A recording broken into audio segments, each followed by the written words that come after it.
दावा किया है कि उसने सिर्फ 10 दिनों में स्टेल्थ जेट को मार गिराने वाले हथियार बना लिए हैं। मुश्तबा खामेनेई के टॉप कमांडर ने धमकी दी है कि ईरान के समुद्री तट पर अब अमेरिकी नौसेना के लिए कब्रिस्तान बन चुके हैं। ईरान ने अमेरिका से युद्ध के लिए चाबहार से मशहर तक हथियारों की जबरदस्त तैनाती कर दी है। रिपोर्ट आपको दिखाते हैं।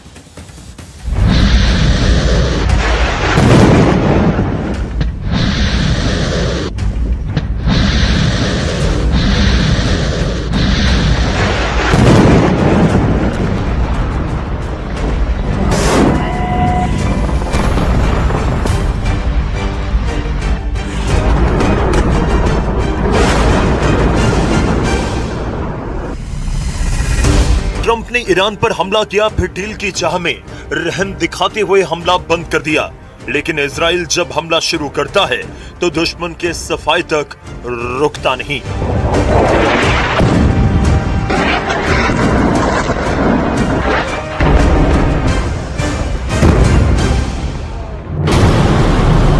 जैसे 12 दिन का युद्ध हुआ, जैसे 28 फरवरी के बाद अमेरिका और ईरान में बारूदी टकराव हुआ, क्या ये धमाके उससे कम लगते हैं? क्या ये बर्बादी कुछ कम है? क्या यहाँ बमबारी का लेवल कम है? यकीनन नहीं, क्योंकि इजराइल के बम धमाके हैं। ये जंगी जेट नेतन्याहू के ऑर्डर पर बारूद बरसा रहे हैं। नेतन्याहू ने ट्रंप से फोन पर बात करने के बाद सबसे खतरनाक रुख अपना लिया है। ईरान पर हमला कर ट्रंप ने पहले सीज फायर तोड़ा और अब उन्होंने इमरजेंसी मीटिंग की जगह बदल डाली है।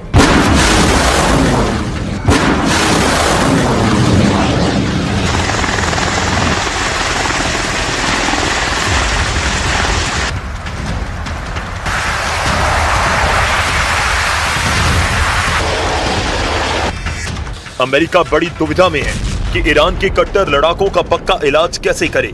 इसलिए दूसरे दौर के युद्ध को भड़काने के बाद ट्रंप फिर साइलेंट हो चुके हैं।